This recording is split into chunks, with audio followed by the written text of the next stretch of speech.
Je suis Alexandre Chute, je suis consultant en risque ATMP chez Soreco, donc ça fait un peu plus de 7 mois que je suis arrivé ici. Après, j'ai 10 ans d'expérience plutôt dans le métier. C'est aujourd'hui, j'ai un accident du travail. Alexandre, comment je remplis cette fameuse DAT? Comment je la remplis de façon à ne pas me mettre en difficulté face à la caisse primaire? L'idée ici, c'est d'assister le client qui nous sollicite sur sa rédaction d'accident du travail. La plus-value qu'elle est-elle ici, c'est que son accident n'ait pas d'impact sur son taux AT par la suite. Le deuxième, c'est d'agir après l'accident a eu lieu. La maladie pro a été déclarée, elle a été prise en charge par la caisse primaire. Qu'est-ce qu'on fait? On trouve un moyen de la rendre ce qu'on appelle inopposable à l'employeur. Il y a des erreurs qu'on trouve souvent. Ils ont des salariés où une certaine récurrence dans le non-respect des règles de sécurité. Ils portent pas ses lunettes de sécurité, ils portent pas ses bottes de sécurité, son casque, etc.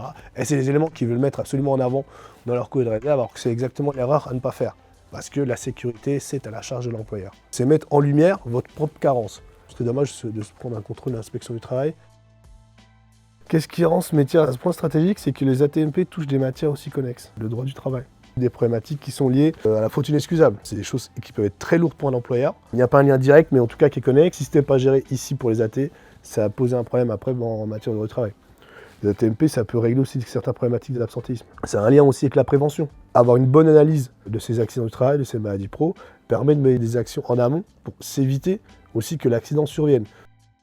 L'avenir, c'est consolider notre portefeuille client, c'est donc d'être visible, faire valoir notre expérience. Une fois que ce portefeuille-là sera consolidé, il faudra le valoriser en traitant des dossiers, en gagnant des dossiers, en créant de la récurrence de marché. Et de toute façon, c'est un cercle vertueux. Aujourd'hui, un dossier AT qu'on va aller contester, ça peut se gagner en 3 mois, comme en 3-4 ans. Aujourd'hui, nos actions présentes auront des impacts dans 2 ou 3 ans. Entre ce qu'était le pôle en janvier et ce qu'on a réussi à faire aujourd'hui, on a bien avancé, on peut toujours avancer plus vite.